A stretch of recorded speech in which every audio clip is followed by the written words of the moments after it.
ये जीव जो है ना, जो हम सब हैं, ये जगत का नहीं है। आप इसे अपने आप को जगत का समझ बैठे। कहते हैं जीव जगत का नहीं है, किसी स्त्री का नहीं है, किसी पुरुष का नहीं है। क्यों? क्योंकि जीव जीव को छोड़ के चला जाता है। अगर किसी का होता तो छोड़ के क्यों जाता? कोई भी कितना सगा क्यों ना हो, एक दिन छोड़ के चला जाता है। तो जीव जीव को छोड़ के चला जाता है। कोई भी रिश्ता यहाँ पर परमानेंट नहीं है। हमारा परमानेंट रिश्ता किससे है? तो कहते हैं श्री कृष्ण से।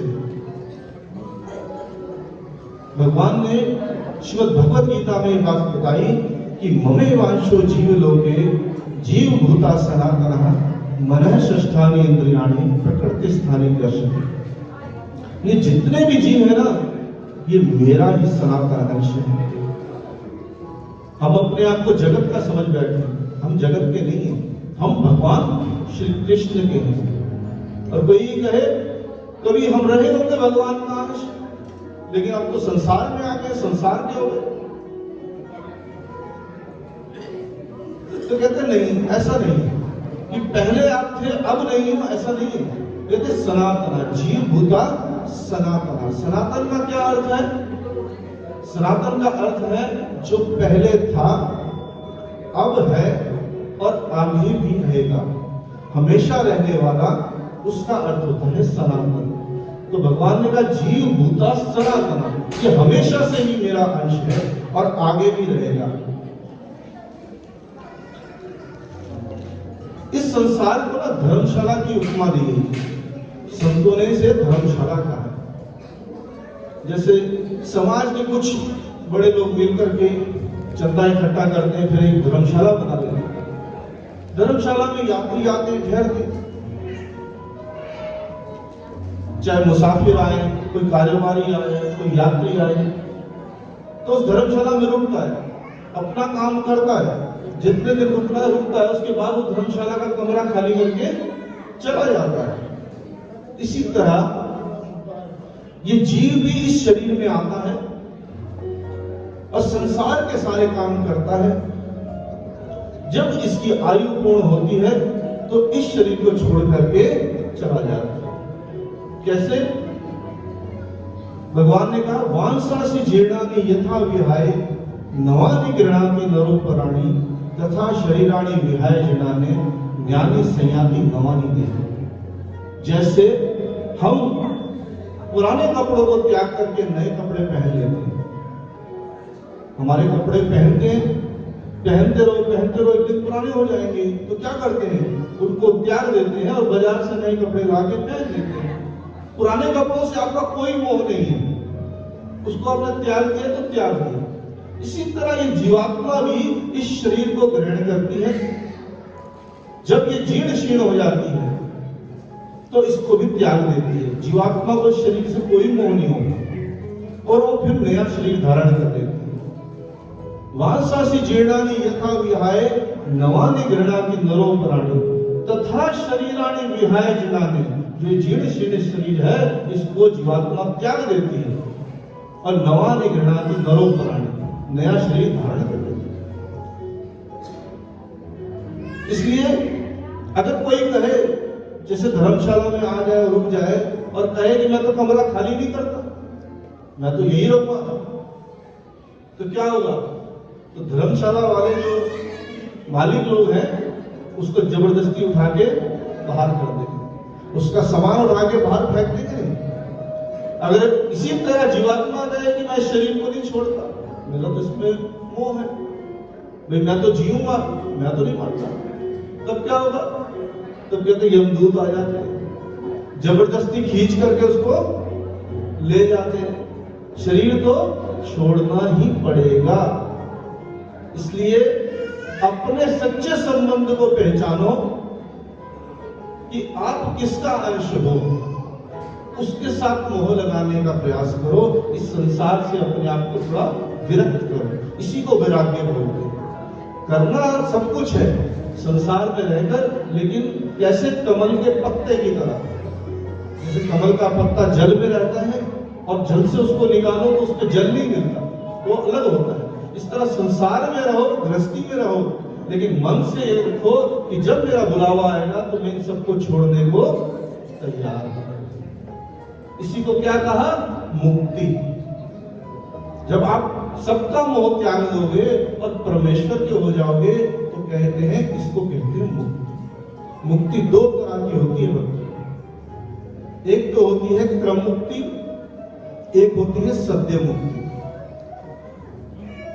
हमारी जो गति हो रही है, किस गति में जा रहे हैं ये समझो। क्रम मुक्ति में जा रहे हैं या हम सद्य मुक्ति में जाएंगे? क्रम मुक्ति को समझो तो हम 84 लाख योनियों में भटके। पहले 84 लाख योनियों में भटकने के बाद हमें ये नरतन मिला। नरतन में सबसे पहले हमें शूद्र योनि मिलती है। जब हम 84 लाख कीड़े पतंगों जानवरों की योनियों से भटक के जब नरतन में आते हैं तो सबसे पहले शूद्र योनि में हमारा जन्म होता है।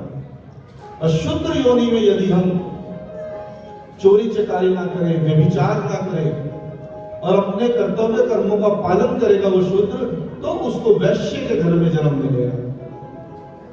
एक क्रम मुक्ति का मार्ग बता रहा हूं आपको। सबसे पहले 84, उसके बाद शूद्र योनि में मिला। शूद्र योनि से हम आए वैश्य के घर में।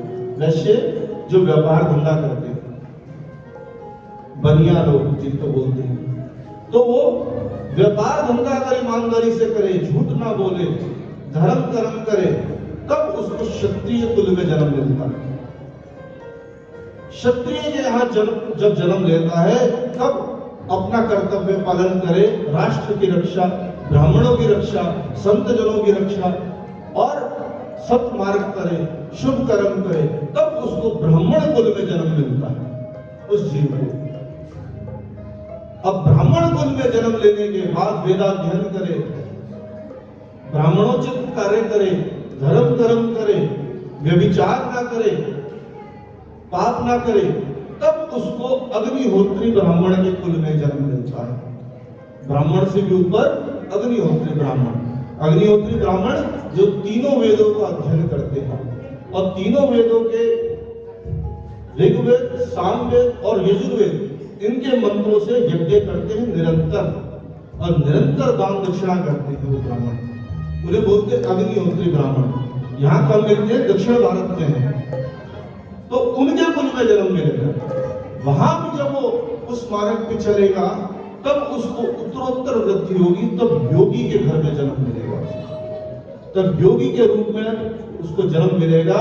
और कहते हैं कि योगी में भी योग साधना करने के बाद सत्य, नियम, मन का निग्रह, तपस्या, ये सब जब करता है वो, तो 3 जन्म उसको लेने पड़ते हैं योगी को, और फिर जाकर के वो मुक्ति का अधिकारी होता है। परम ब्रह्म से जाकर उसका मिलन मिलता है।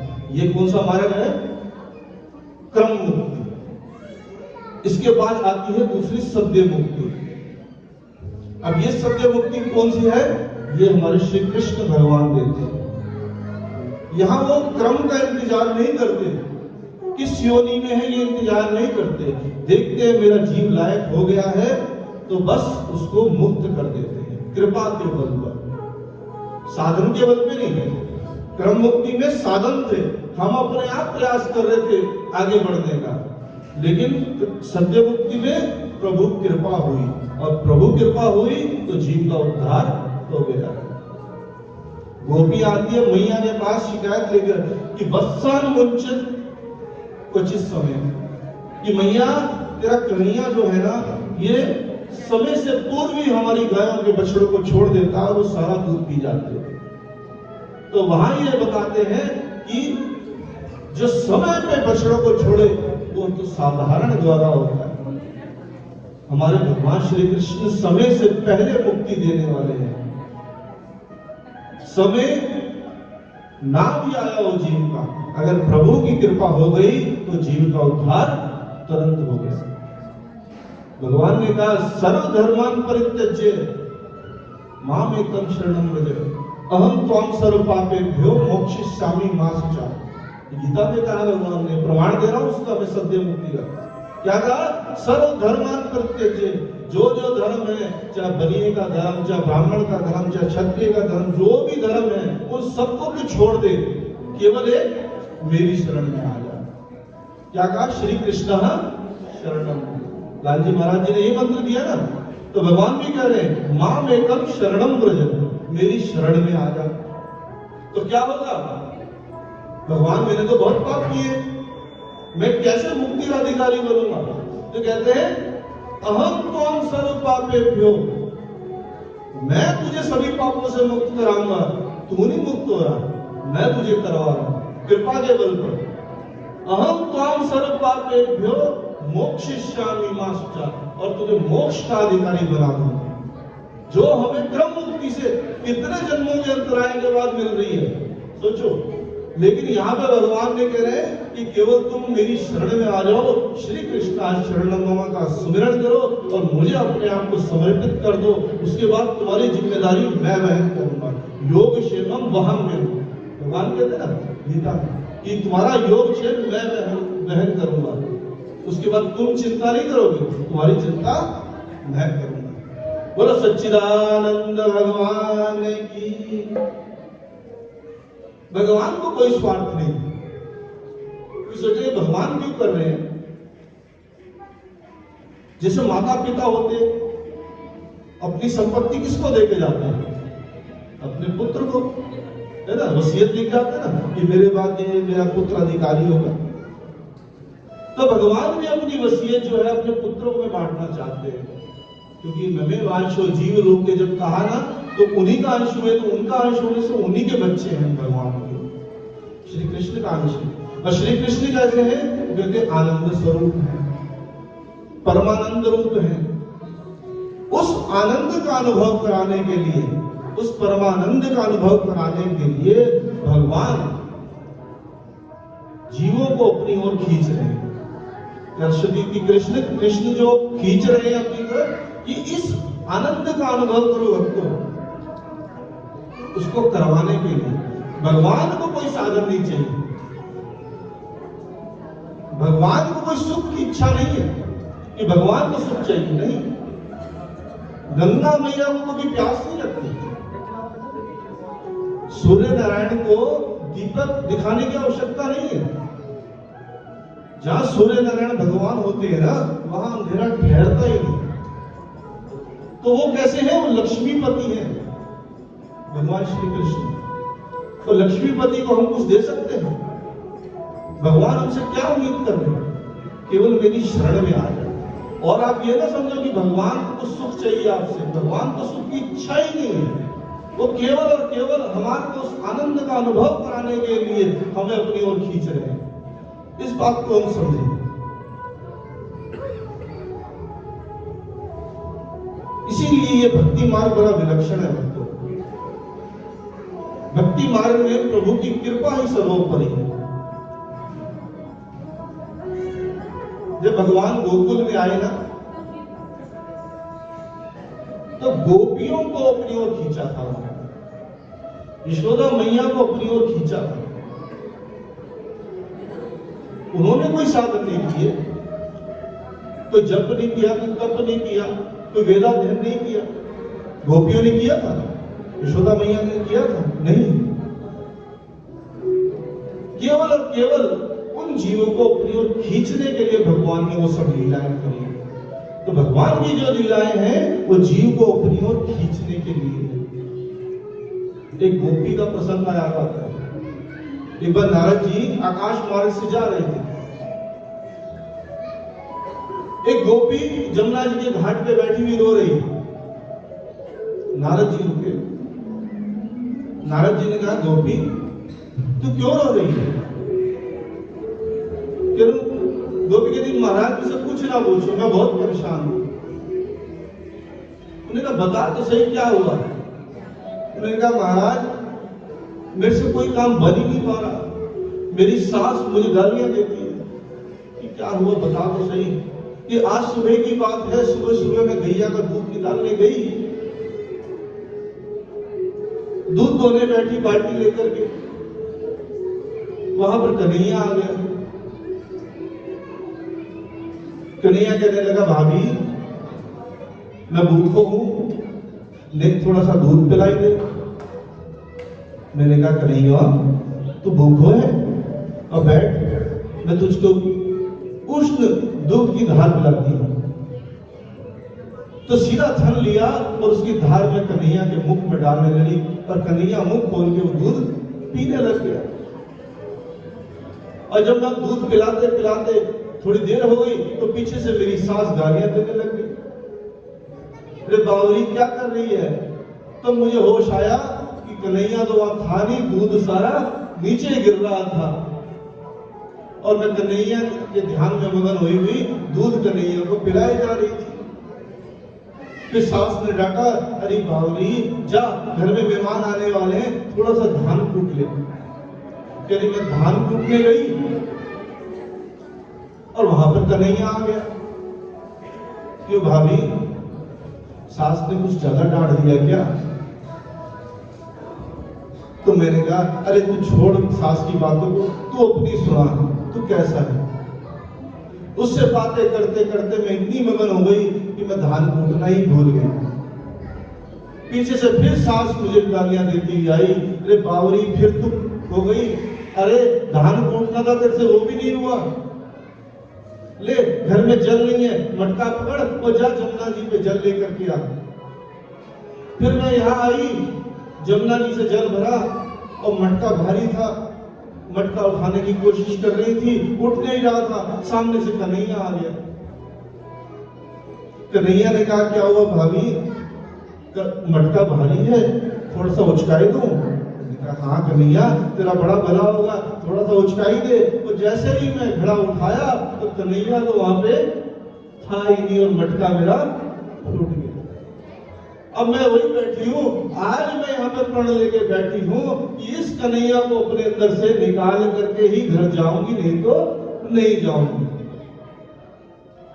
और नारद जी ने हाथ जोड़ लिए उस गोपी के आगे, गोपी तू धन्य है, धन्य है, शेष महेश गणेश दिनेश सुरेश हु जाहु निरंतर गावे, चाही अनादि अनंत अखंड अछेद अभेद सुभेद बतावे, नारद श्रेष्ठ व्यास रटे पछहार तिहु पर पार न पावे, ताही रही की छो रही ना छछिया पर छात पे नाच नचावे। तुम धन्य हो जिनको बड़े बड़े योगी ध्यान में पाना चाहते हैं कि एक बार कन्हैया हमारे हृदय में आके विराजमान हो जाए, हमारे मन में आके बस जाए, इसके लिए कठोर तपस्याएं कर रहे हैं वो हजारों वर्ष से। शेष महेश, शेषनाग जी, महादेव जी, गणेश जी, बड़े बड़े देवता जिनको ध्यान में पाना चाहते हैं, और उस श्री कृष्ण को तुम मन से निकालने के लिए बैठी है। तेरे मन से श्री कृष्ण जा नहीं रहे और वो तपस्या में बैठे जिनके मन में श्री कृष्ण आ नहीं रहे। तो कौन बड़ा भागा है? वो गोपी बड़ भागी हुई ना। और कैसे? केवल और केवल भगवान ने अपनी लीलाओं के बल पे उनको अपनी ओर खींचा है। कृपा के मार्ग साधन करने वाले साधन कर रहे हैं, उनका नहीं बस चल रहा, लेकिन भगवान की कृपा अगर हो रही है तो भगवान उनके पास स्वयं चल करके दही माखन मांग मांग के हो रहे। बोलो कृष्ण कन्हैया लाल की।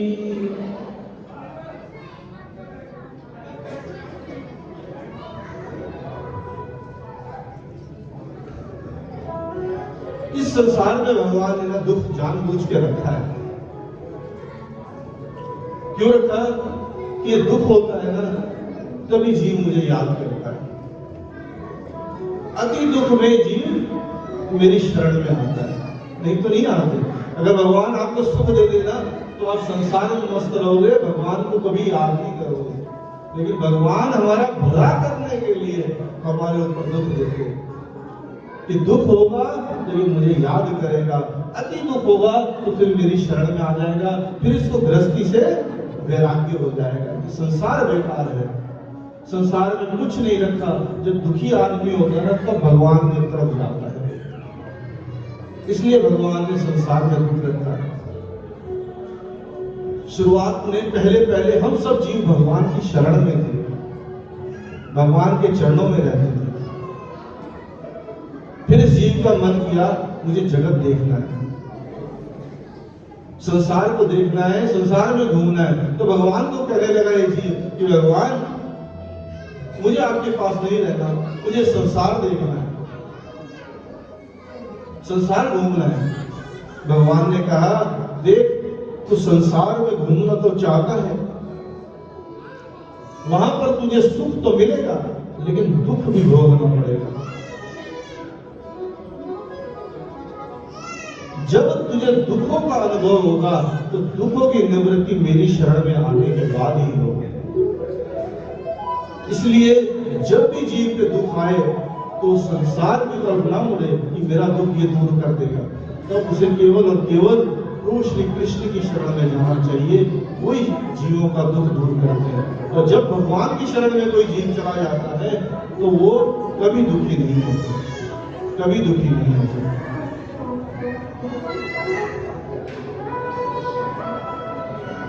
क्योंकि ये संसार जो है ये माया से बना हुआ है। ये संसार किससे बना है? माया से। माया किसको बोलते हैं? भ्रम को, जो है ही नहीं और दिखता है उसको बोलते हैं माया। जैसे जादूगर को देखा होगा कभी आपने, वो एक लड़की को लेता है और लड़की के तलवार से 3 टुकड़े काट देता है। हमें लगता है कि लड़की के 3 टुकड़े हुए और बाद में उसको जोड़ भी देता है, लेकिन वास्तव में देखो उसके 3 टुकड़े होते हैं? नहीं होते, वो हमारी आंखों का भ्रम है।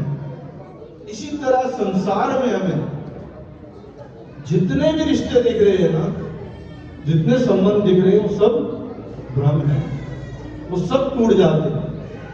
समय आने पर वो सब सपने हमारे टूट जाते हैं जो हमें दिखाई दे रहे हैं, क्योंकि संसार माया से जनित है।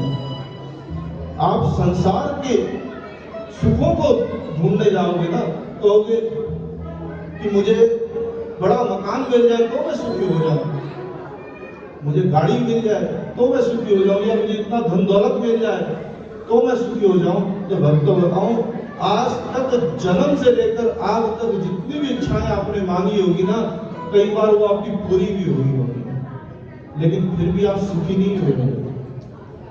वो सुख कुछ दिन तो ठहरता है और कुछ दिन बाद उससे हमारा मोह भंग हो जाता है। चाहे कोई खिलौना ही हमें चाहता हो कि हमें खिलौना मिल जाए तो मैं सुखी हो जाऊं, और वो खिलौना हमें मिल भी गया तो कुछ समय तो उससे खेलते हुए अच्छा लगेगा, कुछ दिन बाद उसे भी बच्चा फेंक देता है कि बहुत हो गया, अब इसमें सुख नहीं है। इसी तरह आज तक हम सुख ढूंढ रहे हैं संसार में, चाहे बच्चों में सुख, चाहे गाड़ी में सुख, चाहे मकान में सुख, चाहे व्यापार धंधे में सुख, लेकिन सुख मिलता नहीं है। वो मिलेगा भी नहीं, क्योंकि आप गलत जगह ढूंढ रहे हो। किसी के पैसे खो गए घर में और वो बाहर ढूंढ रहा था। एक संत आए, क्या ढूंढ रहा है? उन्होंने कहा मेरे पैसे खो गए। कह रहे कहां खोए थे? कहते घर में। तो बाहर क्यों ढूंढ रहा है? वही अवस्था हमारी है, सुख ढूंढ रहे हैं संसार में, और सुख कहां है? हमारे अंदर। प्रभु कहां विराज रहे?